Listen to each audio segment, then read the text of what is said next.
Muy bien, pues abran sus Biblias, por favor, en el libro maravilloso de Job. Job en el capítulo número 1, en un tema que se titula El propósito del sufrimiento. El propósito del sufrimiento. Job capítulo 1. Mientras ustedes lo buscan, quiero decirles que desde la trágica caída del ser humano en el huerto del Edén hasta nuestros días, todos los seres humanos estamos expuestos al sufrimiento. Desde que nacemos, comenzamos a morir. En cada respiración, desde que un bebito es sacado del vientre de su mamá y comienza a llorar ese bebito, sus primeras respiraciones comienzan a oxidarlo. En cada respiración que nosotros damos, nuestro organismo lentamente se oxida y esta oxidación va a terminar eventualmente con nuestras vidas. Por eso algunos médicos naturistas recomiendan tomar antioxidantes, porque lo que nos mata verdaderamente es la oxidación. El oxígeno que introducimos al cuerpo poco a poco comienza a terminar con nuestras vidas. Y esto nos lleva irremediablemente a un sufrimiento físico. El sufrimiento físico es doloroso, muchas veces es inevitable a través de enfermedades, padecimientos, molestias físicas, limitaciones y muchas otras situaciones como la que estamos viviendo actualmente a través de esta pandemia del coronavirus. Sin embargo, existe otro sufrimiento también, que es el sufrimiento del alma. Cuando una persona pierde a un ser querido, esto provoca un sufrimiento tremendo. Y últimamente hemos asistido a varios funerales, hemos asistido a varias familias que lamentablemente han perdido algún familiar por este virus. Y vemos en su corazón un sufrimiento por la pérdida de ese ser querido. También nuestra alma sufre cuando somos traicionados, cuando nos tratan injustamente, cuando somos rechazados, cuando se burlan de nosotros o cuando somos maltratados de cualquier forma. Esto provoca un sufrimiento profundo en el alma. Ahora bien, pareciera que en este mundo sufren buenos y malos a la vez. Pareciera que los justos y los impíos sufren por igual. Pareciera no haber diferencia. De hecho, en el Salmo 37 y en el Salmo 73, David se pregunta esto. Dice, Señor, ¿por qué les va tan bien a los impíos y a los que creemos en ti nos va tan mal? A veces sufren los impíos, a veces sufrimos nosotros. ¿Cuál es la razón de todo esto? Se pregunta David. Y justamente ese es el tema de esta conferencia. ¿Cuál es el propósito del sufrimiento para una persona que ama a Dios? En esta conferencia no vamos a hablar del sufrimiento de los impíos o del sufrimiento de los que no conocen a Dios. Vamos a hablar del propósito del sufrimiento en aquellos que amamos a Dios, aquellos que le han rendido la vida a Dios, que buscas al Señor con todo tu corazón, oras en la mañana, lo buscas en su palabra, procuras vivir una vida santa, correcta, y aún así vienen tremendas pruebas y tremendos sufrimientos a tu vida. ¿Tendrá esto algún propósito? Desde luego que sí.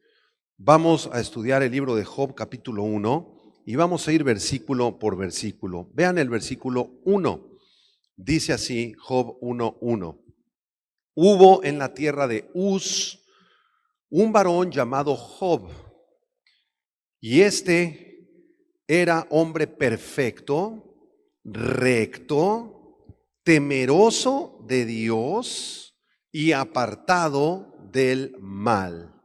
Quiero en primer lugar que noten el significado del nombre Job. Job en el original hebreo significa el perseguido o el aborrecido. Ojalá muchos estén tomando apuntes. ¿Por qué razón Dios permitió que se llamara así este hombre, Job, el aborrecido, el perseguido? Bueno, su nombre alude a la persecución y odio que sufrió Job por parte de Satanás, como lo vamos a ver en este capítulo 1. Satanás odiaba a Job y quería deshacerse completamente de él, quería matarlo. Por esa razón se llama así, Job, el perseguido o el aborrecido. Y se nos dice en el versículo 1 que Job tenía 4 características. En primer lugar, se nos dice que era perfecto, perfecto. Esta palabra en el original hebreo no significa que Job fuera un hombre sin pecado. No quiere decir eso.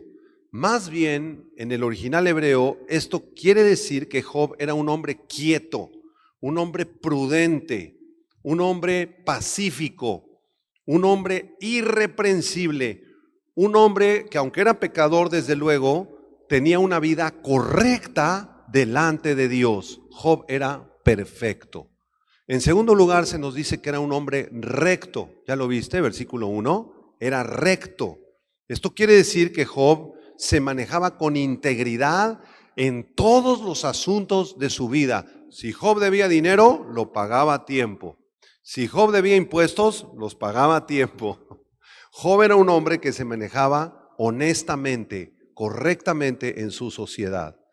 En tercer lugar, se nos dice que Job era un hombre temeroso de Dios. Ahí está en el versículo 1. Temeroso de Dios. Esto significa que Job era un hombre que consideraba a Dios en todos sus caminos. Cuando amanecía, Job oraba. Cuando anochecía, Job se entregaba a Dios. Cuando comía, le daba gracias a Dios por sus alimentos. Era un hombre que consideraba a Dios y respetaba a Dios, aunque en su tiempo todavía ni existía la Biblia, porque Job fue un hombre que vivió mucho antes que Abraham. Imagínate. ¿Se acuerdas de Abraham allá en el libro del Génesis? Bueno, Job vivió antes que Abraham. Job es uno de los libros más antiguos de toda la Escritura. Y en cuarto lugar se nos dice que Job era un hombre apartado del mal. Esto nos muestra que Job era un varón sabio que sabía decirle no al pecado. Cuando tenía una oportunidad de pecar, Job decía no al pecado. Cuando se atravesaba allí alguna muchacha que no era su esposa, Job decía, yo ya tengo mi esposa, yo no tengo nada que ver contigo. Cuando Job, ¿verdad?, tenía una tentación, ¿verdad?, tener un mal pensamiento, inmediatamente lo entregaba delante de Dios. Vamos a leer ahora el versículo 2 y el versículo 3. Vamos a continuar. ¿Qué dice Job 1, versículo 2 y 3? Y le nacieron a Job 7 hijos y 3 hijas. Su hacienda era 7,000 ovejas, 3,000 camellos y 500 yuntas de bueyes, 500 asnas y muchísimos criados, y era aquel varón más grande que todos los orientales. En este texto se nos informa que Job era un hombre tremendamente bendecido por Dios, de tal manera que le nacieron, ¿cuántos hijos? 7 varones y niñas, 3 niñas. ¿Cuántos hijos en total? Job tenía 10 chamaquitos en casa, y la riqueza de Job no se contaba con dinero, sino que se contaba con ganado. De esta manera, el verso 2 y 3 nos dice que Job tenía en su hacienda 7,000 ovejas, 3,000 camellos, etcétera, etcétera. O sea, que Job era un hombre tremendamente rico, tenía un rancho gigantesco, tenía 10 hijos, cada uno de los hijos varones tenía su casa, como lo vamos a ver más adelante, lo cual nos muestra que Job era uno de los hombres más ricos de toda la antigüedad. Esto es impresionante. Además de todo esto, la Biblia nos revela que Job era un hombre sabio, era un hombre, como ya lo vimos, apartado del mal, un hombre que respetaba a Dios, un hombre que amaba a Dios con todo su corazón. Muy bien, vamos a continuar con el versículo 4. ¿Qué dice el versículo 4? E iban sus hijos y hacían banquetes en sus casas, cada uno en su día, y enviaban a llamar a sus 3 hermanas para que comiesen y bebiesen con ellos. Aquí se nos muestra en este versículo número 4 que los hijos de Job, ¿cuántos hijos varones tenía otra vez? 7, ¿verdad? ¿Cuántos días a la semana hay? 7. Entonces, en cada día de la semana, fíjate bien esto, cada día de la semana, uno de los hijos varones hacía un banquete. Papá, ahora toca en mi casa. Y ahí va Job con su esposa y los otros hijos invitaban también a las hermanas. El martes, el segundo hijo, el miércoles el tercero y así sucesivamente. O sea, era una familia tremendamente unida, una preciosa familia, ¿no es cierto? ¿Cuántos quisiéramos tener una familia como la de Job? Llena de abundancia, con tus hijos, con tus hijas, comidas en cada una de las casas de tus hijos. Muy bien, versículo 5. ¿Qué dice el 5? Y acontecía que habiendo pasado en turno los días del convite, o sea, toda la semana, Job enviaba y los santificaba y se levantaba de mañana y ofrecía holocaustos conforme al número de todos ellos. Porque decía Job, quizá habrán pecado mis hijos y habrán blasfemado contra Dios en sus corazones. De esta manera hacía, ¿cuándo? Todos los días.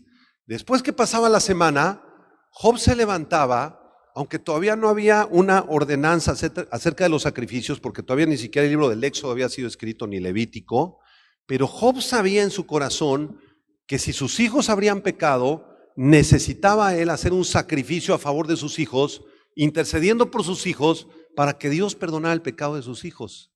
Quiero que noten el gran amor de Job por sus hijos.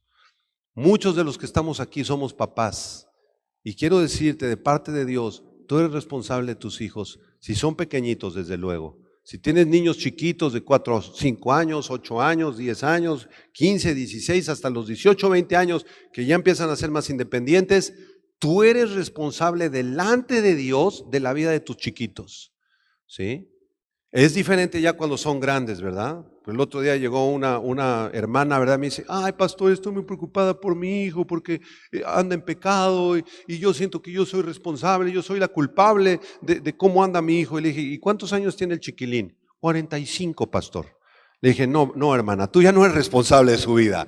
Ya es un adulto y él es responsable ante Dios por sus actos. Ya a partir de los 18 o 20 años ya somos responsables de nuestras acciones. Pero si tienes niños chiquitos o jóvenes adolescentes, ¿verdad? Tú tienes que imitar también el ejemplo de Job. Orar desde luego siempre por ellos, no importa la edad que tengan. Y de esta manera vemos que Job ofrecía sacrificio por sus hijos. Estaba preocupado por sus hijos porque amaba a todos sus hijos. Qué precioso ejemplo de la vida de Job, ¿verdad? ¿Cuántos dicen amén por la vida de Job? Bueno, vamos a continuar con la historia, a ver qué le pasó. Versículo 6.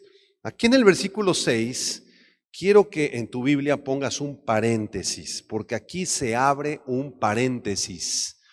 Una escena diferente. La primera escena nos presenta a Job con su familia, su ganado, sus hijos. Muy bien. Ahora se cierra el telón de la primera escena y se abre otra escena distinta en el cielo, de la cual Job nunca se enteró. A partir del versículo 6, lo que pasó en el verso 6 en adelante, Job nunca supo de esta segunda escena. Vamos a leerlo. ¿Qué dice el verso 6? Un día vinieron a presentarse delante de Jehová los hijos de Dios, entre los cuales vino también Satanás. Hasta ahí vamos a leer ahorita.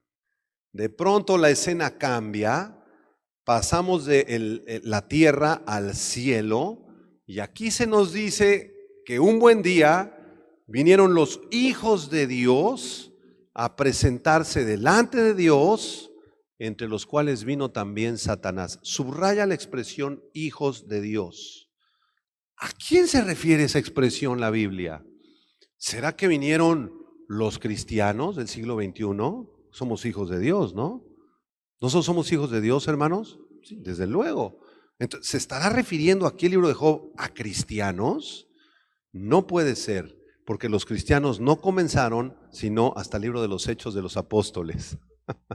El cristianismo empezó hace 20 siglos, el libro de Job es mucho más viejo que esto. Entonces la expresión hijos de Dios aquí no se refiere a cristianos, ni se refiere a seres humanos tampoco. Esta expresión, hijos de Dios, se refiere a demonios, se refiere a ángeles caídos. Apunta, esto es muy importante. Cuando tú leas hijos de Dios en el Antiguo Testamento, se está refiriendo a ángeles caídos. Cuando tú leas hijos de Dios en el Nuevo Testamento, se está refiriendo a nosotros, la iglesia, los que fuimos comprados con la sangre de Jesucristo. Esto es muy importante que tú lo comprendas. ¿Y cómo sabemos esto? Bueno, en Génesis capítulo 6 se nos repite en la Biblia esta frase, los hijos de Dios. Y estos hijos de Dios, ¿verdad?, se metieron con las hijas de los hombres, de los cuales nació de esa unión sexual, nacieron los gigantes. Entonces, todos los gigantes en el Antiguo Testamento provienen de una unión genética perversa entre los hijos de Dios o estos ángeles caídos que tomaron forma de cuerpos humanos de varones, tuvieron relaciones con las mujeres de aquel tiempo y de ahí surgen los gigantes. Y ahí aparece la expresión hijos de Dios. También en el libro de Job y en otros pasajes aparece esa expresión. Por lo tanto, sabemos en Job capítulo 1, versículo 6, que los hijos de Dios eran estos demonios o estos ángeles caídos que vinieron junto con Satanás para presentarse delante de Dios. Esto nos habla, amados hermanos, que hay escenas en el cielo que nosotros no comprendemos. Hay cosas que están pasando en los cielos que nosotros no podemos alcanzar a comprender. Satanás y sus demonios se pueden presentar hasta el día de hoy delante del trono de Dios. ¿Qué? ¿Que no Satanás y sus demonios están en el infierno? No, la Biblia no dice en ningún versículo que Satanás esté en el infierno, para nada. Satanás no está en el infierno ni sus demonios. Hay algunos demonios que han sido encarcelados que sí se encuentran en el Tartarus, que es una de las prisiones del infierno, pero la mayor parte de los demonios se encuentran en el planeta Tierra, aquí en la atmósfera terrestre. Aquí en este momento, cuando estamos predicando la palabra de Dios, este lugar está lleno de ángeles, aquí está el Espíritu Santo de Dios, digan amén, pero también hay demonios. Y también hay demonios que pueden influenciar la mente de los que están escuchando por Facebook. El pastor apaga la predicación, qué flojera, te empieza a dar sueño, te empiezas a quedar dormido en la mitad de la predicación. Puede ser por la influencia de estos seres de maldad que quieren que tú no escuches la predicación. Miren lo que dice 1 de Pedro capítulo 5, por favor, allá en el Nuevo Testamento. 1 de Pedro capítulo 5, versículo 8 y 9. ¿Qué dice aquí la Escritura? Pedro nos instruye a los cristianos y nos dice, sed sobrios y velad. En otras palabras, nos dice Pedro, quiero que sean equilibrados, que sean sobrios, que estén atentos, que estén alerta y velad. ¿Por qué? Porque vuestro adversario, ¿quién? El diablo, como león rugiente, anda alrededor buscando a quien devorar, al cual resistid firmes en la fe, sabiendo que los mismos padecimientos se van cumpliendo en nuestros hermanos en todo el mundo.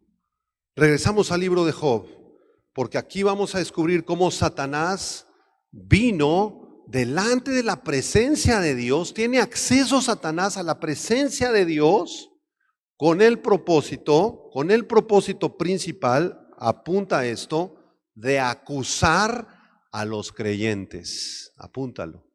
¿Para qué vino Satanás con los hijos de Dios, los demonios, delante de la presencia de Dios? Para acusar a Job.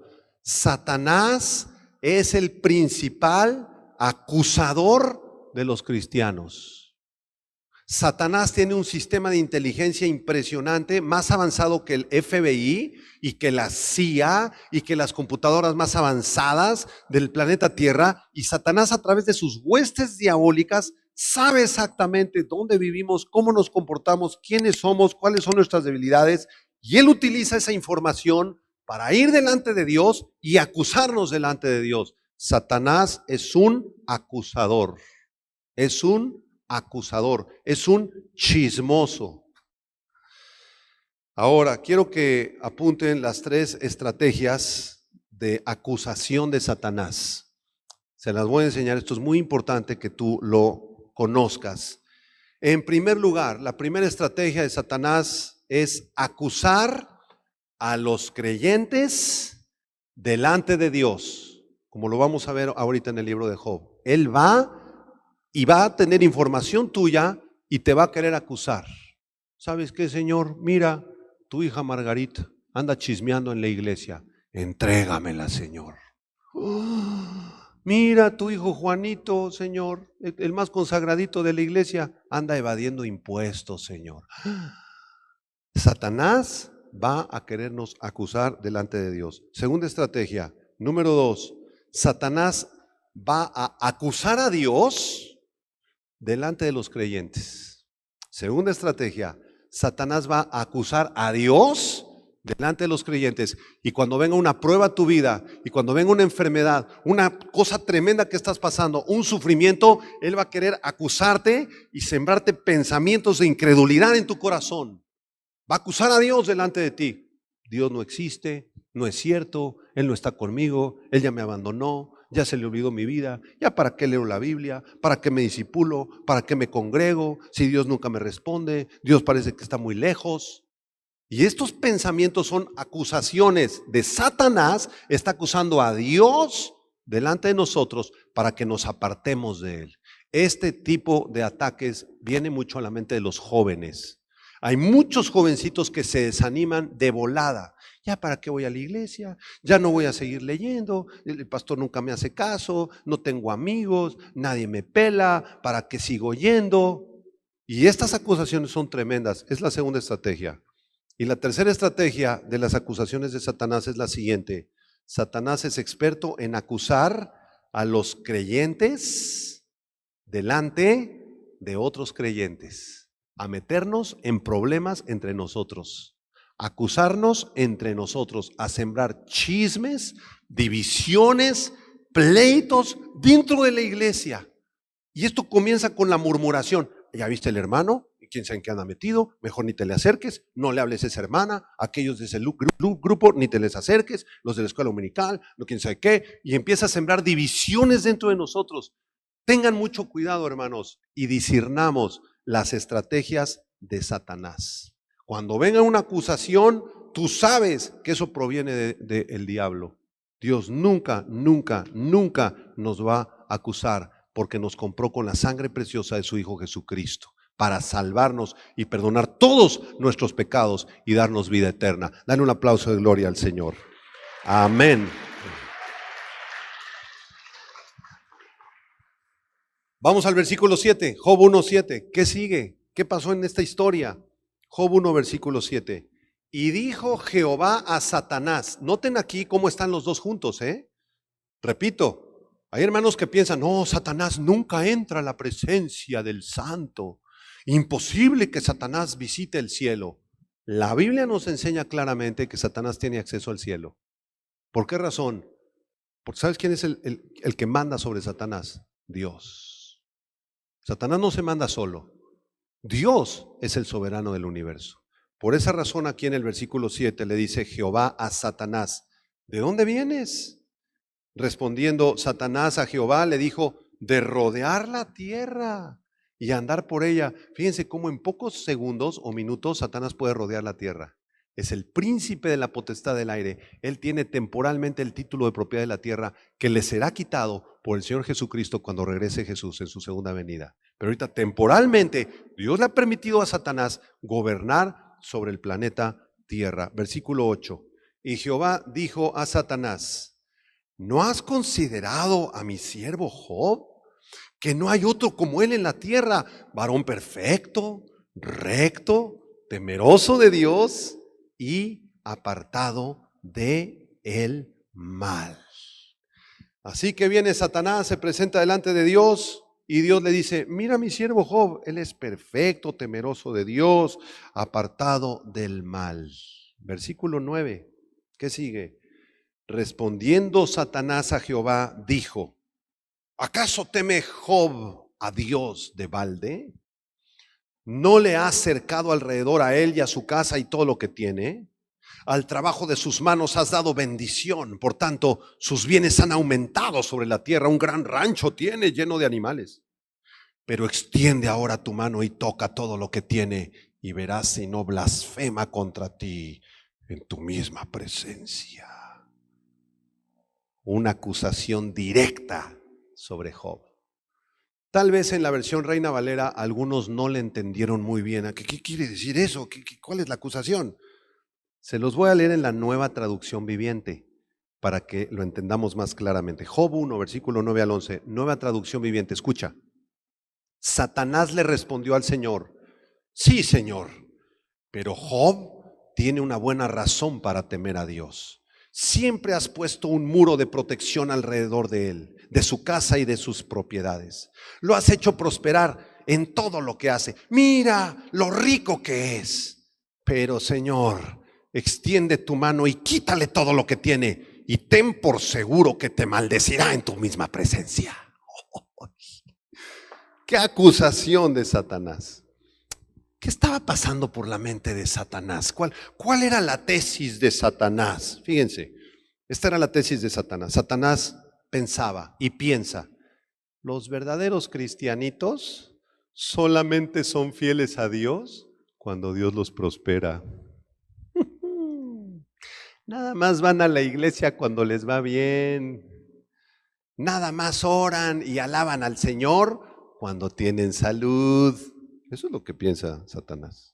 Otra tesis de Satanás: pero en cuanto Dios les quite sus propiedades y su salud y lo que tienen, ellos van a dejar de ir a la iglesia, ellos van a dejar de orar, ellos van a rechazar al Señor porque Dios les va a quitar lo que les ha dado.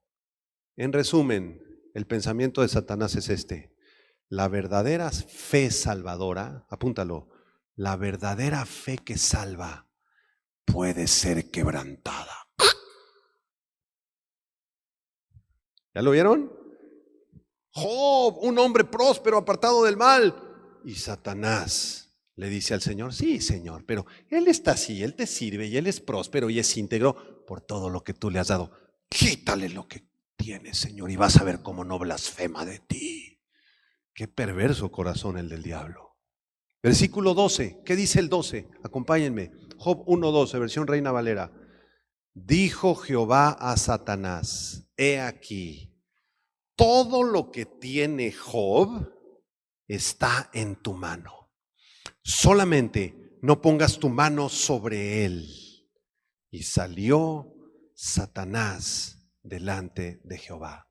Dios le permitió a Satanás tocar los bienes de Job, y más adelante también le permitió a Satanás tocar la salud físicamente de Job, de tal manera que se llenó de una lepra y tenía que andar rompiendo trastes para que con los filos de los trastes se rascara en la espalda y quedara todo sangrado de la lepra que tenía Job. Impresionante. Dios le permitió a Satanás tocar los bienes de Job, su salud física. ¿Y sabes por qué lo permitió Dios? Aquí va una respuesta. Lo permitió porque Dios sabe que todos los que confiamos en Él seremos sostenidos por Él. ¿Puede Dios entonces permitirle a Satanás tocar mis propiedades, hermanos? Sí. Sí, Pastor César. ¿Podría Dios permitir que algún día me asaltaran, hermanos? ¿Qué no dice la Biblia que Él me guardará y que el ángel de Jehová campa alrededor de los que le temen y los defiende? Sí, sí dice eso. Pero ¿podría Dios permitirle a Satanás que me asaltaran algún día? A ver, conteste. Ay, hermanos. ¿Podría Dios permitir un secuestro en la vida de un cristiano?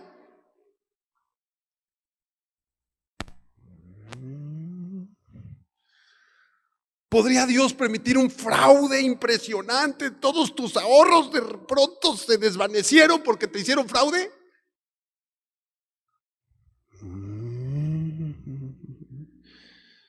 ¿Podría Dios permitir que te robaran tu bochito que dejaste estacionado afuera del estudio bíblico? Un día sí le pasó a Carlita, mi esposa. Éramos novios Y iba al estudio bíblico Carlita y dejó su bochito, un bochito bien bonito que tenía azulito nuevo. Y que se lo vuelan afuera de la iglesia de Tlalnepantla. ¡Ih! Gloria a Dios. Yo estaba bien contento porque se acercó conmigo a pedirme consejo. Y yo dije, sí, no te preocupes, Carlita, si quieres lo platicamos con un cafecito. Y le dije, mira, Carlita, el bochito ese que tú tenías, ¿de quién era? ¿Tuyo o de Dios? No, pues del Señor. Entonces, ¿qué te preocupas? Dile al Señor, te robaron tu bochito, Señor. Ahora a ver cómo le haces para darme mi medio de transporte. Si Dios permite que te roben tu automóvil, seguramente es porque Dios quiere que camines para que bajes la barriga que tienes. O para que en el transporte público les prediques a todos. ¿Puede Dios permitir que te roben? ¿Puede Dios permitir alguna enfermedad física en nuestras vidas? Sí. Vamos al Salmo 121 rápidamente, por favor.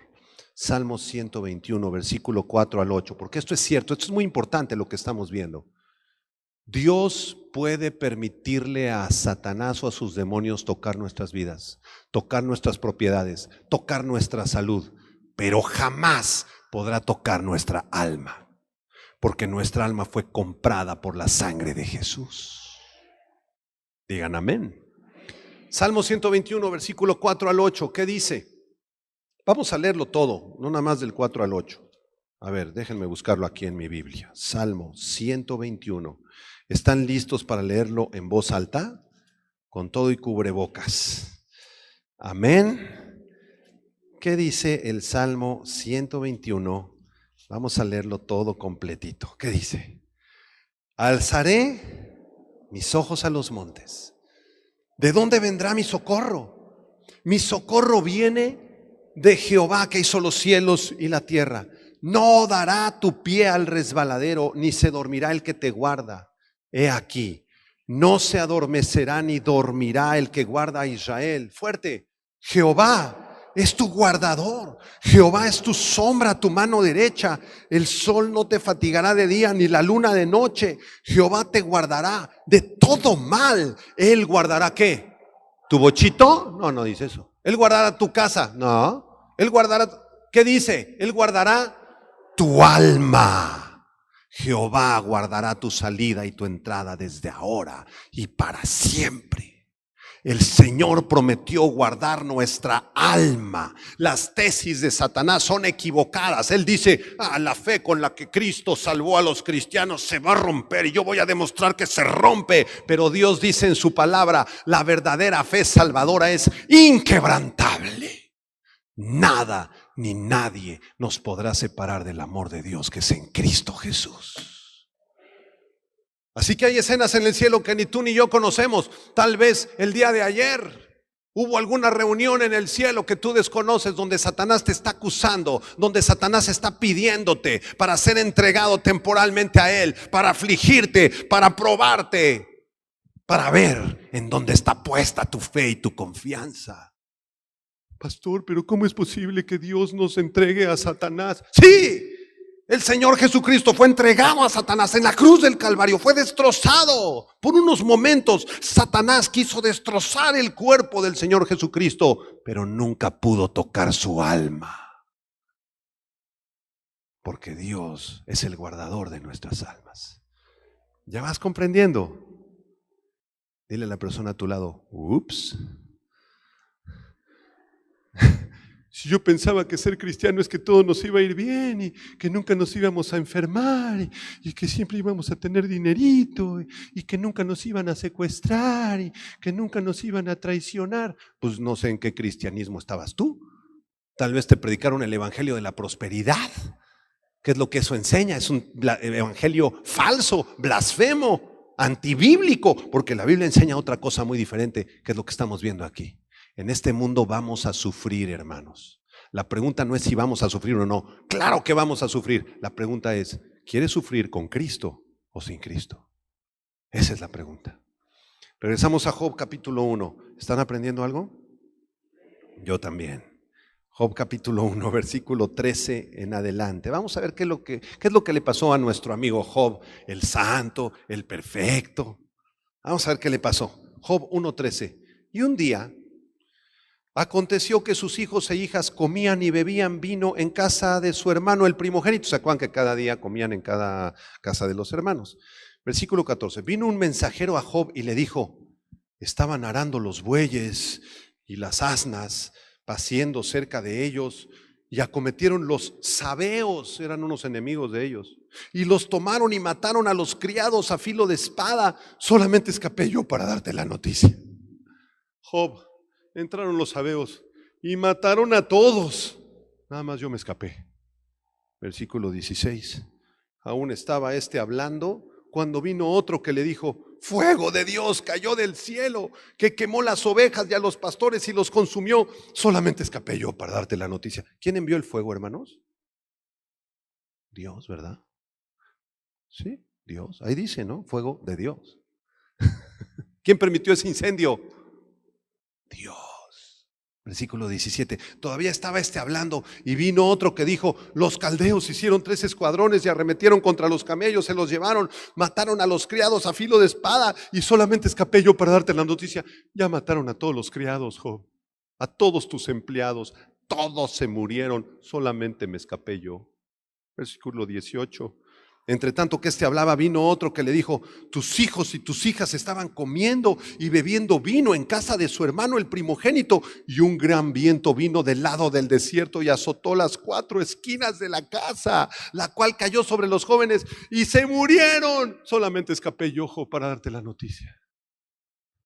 En unos pocos minutos, porque esto ocurrió en el transcurso de unos pocos minutos, se le informa a Job que todo su ganado se murió, que todo su rancho se quemó, que todos sus empleados los mataron y que todos sus hijos se murieron. ¿Qué habrías sentido tú, hermano, hermana? Yo creo que ninguno de nosotros, por más mal que nos haya ido en esta vida, le ganamos a Job. Levante la mano si alguien le gana a Job. No, pastor, a mí nada más me robaron mi bocho, no. No, a mí nada más me secuestraron 15 días, pero gracias a Dios la libré. ¿A cuántos les ha ido peor que a Job? ¿Sabes qué? Yo creo que a nadie, a ninguno de nosotros, ¿verdad? ¿Puede Dios permitir eso? Sí, sí puede permitir eso. Con propósitos santos. Siempre que a una persona buena le pasa algo malo, es porque hay un propósito atrás de eso malo que le pasó. Apúntalo. Cuando Dios permite que a uno de sus hijos le vaya muy mal, es porque hay una lección, hay un propósito atrás de todo eso. Amén. Hace tiempo iba yo a orar por una hermana de la iglesia que estaba muy malita. Ahí iba en mi carro, ¿verdad? Iba ya casi llegando a su casa en un puente allá por Tlalnepantla, en el Estado de México, y de repente veo por el retrovisor que venía un carro rapidísimo, adelante, me freno y ¡pum! Se me estrellan atrás, me volaron toda la cajuela, hermanos. Y ya no llegué por la hermana. Mi propósito era llegar a orar por esta hermana. Ya no se pudo, el carro quedó destrozado. Y para colmos comenzó a llover, y en el carro de atrás se baja un viejito con muletas, el que me había pegado. Y luego llegan los policías y nos quieren multar y nos pasan a un lado y nos piden mordida. ¿Sí saben lo que es la mordida aquí en Querétaro? Aquí en Querétaro creo que no hay eso, ¿verdad? En México sí. Y el policía: pues si quieres, güerito, que te quite tu carro, pues te vas a tener que mochar con una lana. Le dije: pues ¿qué crees? Pues no me mocho con nada, porque soy pastor en una iglesia. Cristo te ama, tú eres un corrupto, arrepiéntete de tus pecados. Y se armó la bronca, hermanos. Se armó ahí la bronca. Sí, apláudanle al Señor si quieren fuerte, apláudanle. Y se armó el problema tremendo, hermanos. Y total dije: Señor, ¿por qué permitiste que me destrozaran mi carro? Y que esté yo aquí con la lluvia a 5 grados centígrados, con este señor con muletas y con este policía corrupto. ¿Por qué, Señor? Y el Espíritu Santo me recordó: ahí en el carro traes unas Biblias. Y que voy por las Biblias, hermanos, y que me pongo a predicarle al poli. que le regalo su Biblia al señor de las muletas. No, ahí casi hago un servicio ahí en vía pública, ¿no? Y el Señor me dijo, por esto, para que ellos dos escucharan mi palabra. ¿Alguna duda? No, Señor, no, está bien. Y el Señor te dice a ti lo mismo. Señor, ¿por qué el coronavirus? Este bicho tan perverso, tan diabólico. Y el Señor te voltea a ver. ¿Alguna duda? ¿Quién permitió el coronavirus, hermanos? Ojo con mi pregunta. Yo no dije quién envió el coronavirus. ¿Quién permitió el coronavirus? Es diferente. Dios. ¿Por qué? Porque tiene propósitos eternos. Amén. Señor, ¿por qué permites mi diabetes de 14 años con diabetes? Porque tengo propósitos eternos en tu vida. ¿Alguna duda? No, Señor. Señor, ¿por qué esta cirugía tan espantosa? ¿Por qué estos tumores que no me los has quitado? Ya tengo 3 meses con 12 días y 7 horas clamando a ti y no me los quitas. ¿Por qué no me los quitas, Señor? Porque tengo propósitos en tu vida, mijita. ¿Alguna pregunta? ¿Alguna pregunta, hermanos? Vamos a ver la reacción de Job. Job capítulo 1, versículo 20. Ante estas calamidades y este sufrimiento tan espantoso, vamos a leer el versículo 20. Primero voy a inventar un versículo 20 ficticio y después les voy a leer el de veras. Después de todo lo que le pasó a Job, pierde su rancho, pierde sus hijos, pierde sus hijas, pierde su dinero, pierde todo. Versículo 20. Entonces Job se quejó delante del Señor, dejó de ir a la iglesia para siempre, se amargó en su corazón profundamente y le dijo, Señor, ya no quiero nada contigo. Ese yo lo inventé. Ese no está en la Biblia. ¿Qué dice el verdadero versículo 20? Léelo conmigo. ¿Qué dice? Entonces Job se levantó y rasgó su manto, rasuró su cabeza, se postró en tierra y adoró. ¿A quién adoró? A Dios. ¿Qué hizo Job? Subraya la palabra se levantó. No se quedó tirado. No se quedó quejándose. Job no levantó sus ojos al cielo amargado para quejarse. Él se levantó, no se quedó en la depresión, no se quedó en la tristeza, no se quedó en la desgracia. Había perdido sus hijos, hermanos. Qué terrible experiencia esta de perder un hijo. Yo no he pasado por eso. No sé si alguien aquí ha pasado por eso, pero ha de ser una experiencia muy, muy dura, muy terrible. Job no perdió a uno, perdió a todos. Pero se levantó, después rasgó su manto. Esta era una señal de duelo, de luto, de dolor. Había un tremendo dolor. Rasuró su cabeza, también era otra señal en el antiguo judaísmo de dolor, de luto. Y se postró en tierra y adoró a Dios. Impresionante actitud de Job. Job se humilló, se arrodilló, aunque no entendía qué estaba pasando. Él reconoció que la voluntad de Dios es buena, es agradable, es perfecta. ¿Cuál es la enseñanza para ti y para mí? Cuando no entiendas lo que está pasando, cuando no comprendamos qué está pasando con esto del coronavirus y por qué tantos enfermos y tantos muertos y tantas cosas y tantos accidentes y tantas desgracias en el mundo y a veces hasta en nuestras propias vidas, aunque no lo comprendas, debemos humillarnos delante de Dios, debemos arrodillarnos delante de Dios, debemos reconocer que Dios es bueno y para siempre es su misericordia. Eso es lo que debemos reconocer. Señor, no entiendo por qué te llevaste a mi abuelita, no entiendo por qué murió mi tío, no entiendo por qué mi hijito está enfermo, pero tú eres bueno, Señor. Tu voluntad es agradable, tu voluntad es perfecta y tienes un plan maravilloso. Esa fue la actitud de Job. Acompáñenme al Salmo 95, por favor, brevemente. Yo no sé qué estás pasando, tú tal vez también estás pasando un tiempo de tristeza, de prueba, de dolor, de desgracia, de pérdida.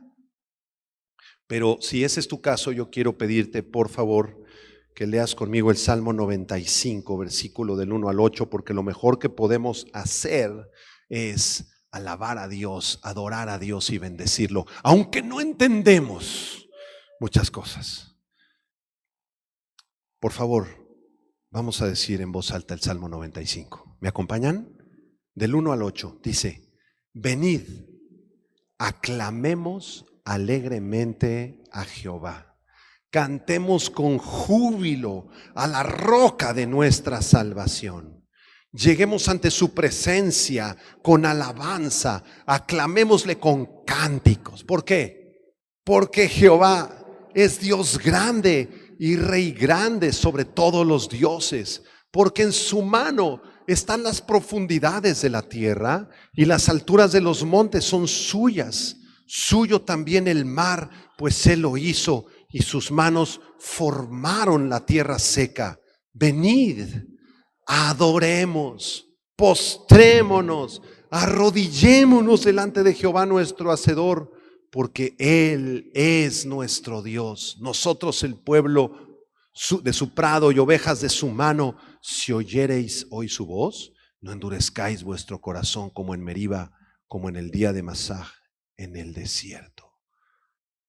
¿Usted sabe cuál es el principal propósito de un cristiano? El más importante. Hay varios propósitos. El más importante, el número 1. Pues venir a la iglesia, pastor. No. No, pues orar en la mañana temprano. Eso es importante, pero no es el más importante. No, pues portarse bien, pastor. No, ese no es el principal. El principal propósito en la vida de un creyente, apúntalo por favor, que no se te olvide, es adorar a Dios. Adorar a Dios. Apúntalo. Apúntalo. Mi principal propósito en la vida es adorar a Dios. Si venimos y estacionas tu carro y entras y cantamos tantito y escuchas y te vas y no adoraste, hay un problema. Hay un problema. Algo faltó. No estuvo bien. Aquí venimos a adorar a Dios. ¿Qué es lo que hizo Job? Adoró a Dios, se postró. Yo quiero invitarte diariamente, si te es posible, arrodíllate a adorar a Dios. Arrodíllate un rato en la mañana cuando despiertes, en la noche antes de que te duermas. Señor, no entiendo qué está pasando, no entiendo por qué se contagiaron todos, no entiendo por qué murieron ya 3 de mis familiares, no sé por qué estamos pasando por esta prueba económica tan terrible, Señor, donde tenemos escasez, pero te adoro, Dios. Tú eres digno de ser adorado. Te rindo mi corazón, te rindo mi vida, me arrodillo delante de ti. Tú eres digno de gloria, Señor, te adoro con toda mi alma. Y Dios te dará la gracia de resistir las pruebas. Dale un aplauso, por favor, de gloria a nuestro Dios. Un gran aplauso a nuestro Dios. Te alabamos, Señor, te alabamos. Quiero terminar con el versículo 20, Job 1:20. Ya no nos da tiempo de seguir mucho más, pero quiero que noten lo que hizo Job después de adorar. Él está orando, está adorando a Dios. Y en el versículo 20 dice que rasuró su cabeza, se postró en tierra y adoró. Y dijo, verso 21, ¿qué dijo Job? Desnudo salí del vientre de mamá y desnudo volveré allá. El Señor dio, el Señor quitó. Sea el nombre del Señor bendito. ¿Cómo salimos del vientre de mamá? ¿Cuántos llegaron ya con carrera profesional? Levanten la mano. ¿Cuántos salieron del vientre de mamá ya de perdida con casita, un terrenito a tu nombre, las escrituras? ¿No? ¿Cuántos salieron del vientre de mamá con el kinder ya pagadito por adelantado? ¿No? ¿Nadie? ¿Cuántos salieron con ropita del vientre de mamá? Así ya con su pijamita, así, su gorrito, ya. Ay, mira, la niña nació vestidita con gorrito. ¿No, verdad? ¿Cómo nació la niña? ¿Cómo nació el niño? Encueraditos. Dile a la persona a tu lado, tú también naciste así. Sin nada. Nada. ¿Y cómo nos vamos de este mundo, hermanos? Voltea otra vez con el de junto. Sin nada. Dile igual que como llegaste. ¿Cómo llegaste? Sin nada, encueradito. ¿Cómo te vas? Aunque en la caja y en el panteón te pongan así tu mejor traje, así. Lo enterraron al pastor con sus 7 Biblias, así, con su corbata. Te vas sin nada. ¿Verdad? Es lo que está diciendo Job. Desnudo salí del vientre de mi madre y desnudo volveré allá. El Señor me dio muchas cosas en la vida. El Señor me quitó todas las cosas que me había dado. Bendito sea su nombre. Porque ya voy de ganancias si nací. Y ya voy de ganancias si conocí a Cristo. Lo más importante en esta vida es conocer a Cristo, conocer a Dios. Ese es el tesoro más grande. Porque tu casa, tu terrenito que con tanto esfuerzo te compraste, tu casita del Infonavit que estás pagando a 25 años y tu bochito destartalado, se queda todo aquí. No pongas tu corazón en eso. Haz tesoros en el cielo. A mí me llama mucho la atención cuando voy a los panteones, a algún entierro. Me gusta ver de repente así las fechas, los nombres, ¿no? Juanito Pérez dice, ¿no? 1920-2010. Vivió 90 años Juanito, fíjate. Y ya me sigo a la otra toma, ¿no? Mira, Margarita López, fíjate, Margarita López. 1950, luego hay una rayita. 1990. Juanita vivió 40 años, fíjate.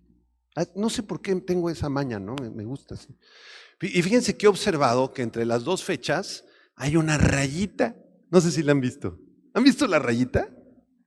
¿Qué pasó antes que nacieran esos muertitos? La eternidad. ¿Qué va a pasar después de que mueran? La eternidad. Y entre la eternidad hacia atrás y la eternidad hacia adelante, solamente hubo una rayita. Dile a una persona a tu lado, estás viviendo la rayita. Estás en la rayita. Vivas lo que vivas. Hay unos que se nos van de recién naciditos, otros no los dejan ni nacer, porque el aborto ya se legalizó en muchos países. Otros se van a los 5, otros a los 20, otros a los 80, otros a los 100. Pero la vida es muy corta y tienes que aprender a vivirla para el Señor Jesucristo. Amén. Termino con un versículo y las conclusiones. ¿Están de acuerdo? ¿Aguantan todavía un versículo y las conclusiones? 2 Corintios capítulo 4, el último versículo que vamos a leer ya. 2 Corintios capítulo 4, verso 16 al 18.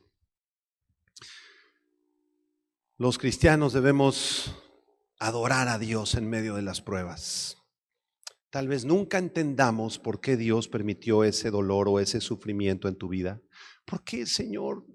Estaba yo tan jovencita, 4 años de casada, y te llevaste a mi marido con 3 chamacos. Ay, Señor, cómo sufrí, cómo batallé para sacarlos adelante. Señor, no entiendo, hasta la fecha no entiendo por qué te llevaste a mi esposo siendo yo tan jovencita. No entiendo, pero te adoro, Señor, porque a través de esta prueba tú me permitiste conocerte. O como la hermana Juanita Barraza. ¿No conocen a la hermana Juanita?